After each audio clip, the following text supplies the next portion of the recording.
মুরব্বি মুরব্বি থামেন থামেন থামেন থামেন মুরব্বি থামেন। আসসালামু আলাইকুম প্রিয় দর্শক, আশা করি যে যেখান থেকে দেখছেন সকলে আল্লাহর রহমতে অনেক ভালো আছেন। তো ভিডিওর শুরুতেই বলে নেই যে আপনাদেরকে একটা ভিডিও দেখাবো, দেখানোর পর আপনারা নিজেরাই বলবেন যে এগুলো কি হচ্ছে ভাই, আমাদের সমাজে ধর্মের নামে এগুলো কি হচ্ছে ভাই। আমি এখনই কিছু বলছি না, আসুন আগে ভিডিওটা দেখে নেই, আসুন। ওই কলমটা আমার মাওলা, ওই কলমটা আমার মাওলা, আল্লাহু আকবার।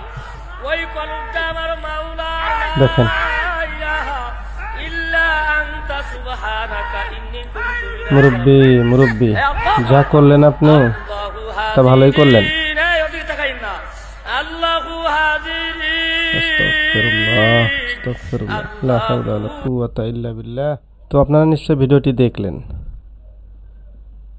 ভাই আমি বুঝলাম না যে একজন মানুষকে শয়তান কতটা নাড়াচাড়া করলে এরকম কাজ করতে পারে। আপনি চিন্তা করেন যে ধর্মের নামে একজন আলেম সেখানে বক্তব্য দিচ্ছে, তে তার ঘাড়ের উপরে উঠে নাচানাচি করাটা এটাকে নাকি তারা কি বলে, নবীর ইশক, এটাকে নাকি বলে আল্লাহর ইশক, আল্লাহর মোহাব্বত, নবীর মোহাব্বত বলে। এটা দিয়ে সে বোঝাতে চাচ্ছে যে সে আল্লাহকে মহব্বত করে, সে নবীকে মহব্বত করে। আমি বুঝলাম না ভাই, এটা কেমন ধরনের পাগলামি আর কেমন ধরনেরই বা মহব্বত।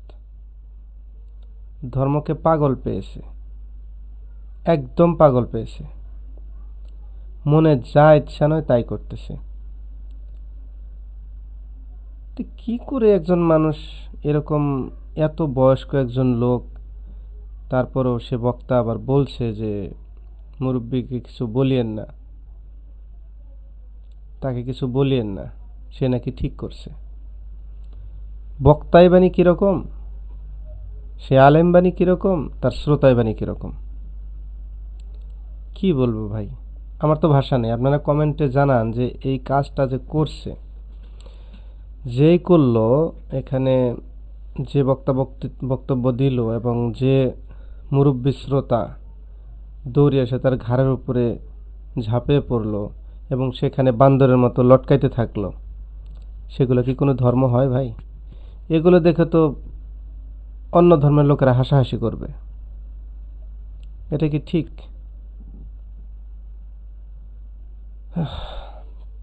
দুর্ভাগ্যজনক, খুবই দুর্ভাগ্যজনক যে আমরা ধর্মটাকে হাসি তামাশার খেলা মনে করে ফেলেছি। সুতরাং যারাই এ সকল কাজ কর্ম করে বেড়াচ্ছেন, যারা নিজেদেরকে এভাবে উপস্থাপন করছেন, মানব সমাজের মধ্যে নিজেদেরকে হাসি তামাশার পাত্র বানিয়ে ফেলছেন, ভাই আল্লাহর হস্তে দয়া করে ধর্ম নিয়ে এরকম কাম কাজ বর্জন করুন। এখন থেকে তওবা করে আল্লাহর সঠিক দিনে ফিরে আসুন। এরকম করে কখনো আল্লাহ এবং তার রসুলকে সন্তুষ্ট করা যাবে না, আল্লাহকে সন্তুষ্ট করা যাবে না, তার রসুলের সুন্নাহ অনুসরণ করা হবে না। আল্লাহর রসুল কখনোই এরকম করতে বলেননি। এটাকে কোনো ধর্মই বলে না, এটাকে পাগলামি বলবে মানুষ। কোনো সুস্থ সবল, কোনো সুস্থ মস্তিষ্কের মানুষ এরকম কোনো কাজ করতে পারে না। তো তাই আমি অধম সেরকম কিছু জানি না, কিন্তু এতটুকু সাধারণ জ্ঞান আমার আছে যে কোনো সুস্থ মস্তিষ্কের মানুষ এরকম কাজ করলে সেটাকে কখনোই কেউ ভালো কাজ বলে মনে করবে না, যে কোনো ধর্মেরই হোক সেটা। তার মধ্যে ইসলাম হচ্ছে শান্তির ধর্ম। নিজের ইচ্ছাকে আল্লাহর কাছে সমর্পণ করার নাম হচ্ছে আমাদের ইসলাম। তা আপনার ইচ্ছাকে এইভাবে আল্লাহর কাছে সমর্পণ করলেন, শয়তানের কন্ট্রোলে চলে গিয়ে, এইভাবে হয় না। তো সুতরাং আল্লাহর কাছে তওবা করে ফিরে আসেন ভাই, যারা এরকম করছেন। আর আপনাদের সবাইকে বলছি, যারা এরকম করছে এদেরকে অ্যাভয়েড করে চলুন। কখনোই এদের পাল্লায় পড়বে না, এদের কোনো সমাবেশে বা এদের কোনো ধর্মীয় আলোচনায় কখনোই যাবেন না। শয়তান আপনাদেরকে গুমরাহ করে ফেলবে। এটা কোনো ধর্ম হতেই পারে না, ধর্মের কথা হতেই পারে না। মুহাম্মদ সাল্লাল্লাহু আলাইহি ওয়াসাল্লাম, সাহাবায়ে কেরামের, তাবেঈন, আইম্মায়ে মুজতাহিদিন, যারা ইমাম, বড় বড় ইমাম ছিলেন, তাদের পথ এটা হতেই পারে না, আল্লাহর নবীর পথ হতেই পারে না। তো সবাইকে বলছি, আপনারা এরকম কাজকর্ম হতে দেখলে সেখান থেকে চলে যাবেন। কখনো সেখানে নিজেকে উপস্থাপন করবেন বা সেখানে নিজে গিয়ে এগুলোর হাসি তামাশার পাত্র হবেন না।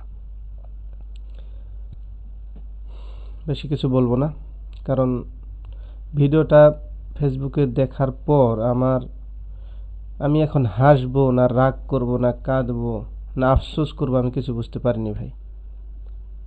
যে মানুষ এরকম করতে পারে কি করে, কতটা নির্বোধ হলে মানুষ এরকম হতে পারে, আমার ভাষা জানা নেই। তো যাই হোক, অনেক কথাই বলে ফেললাম।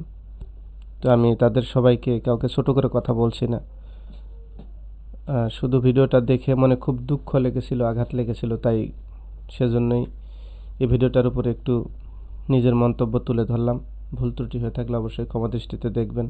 আর যারা এগুলো করছেন আল্লাহর রাস্তায়, সে রাস্তা থেকে ফিরে আসবেন। সবার জন্য আল্লাহর হেদায়েত কামনা করে আজকের ভিডিওটি এখানে শেষ করছি। আসসালামু আলাইকুম ওয়া আখির দাওয়ানা আনিল হামদুলিল্লাহি রাব্বিল আলামিন।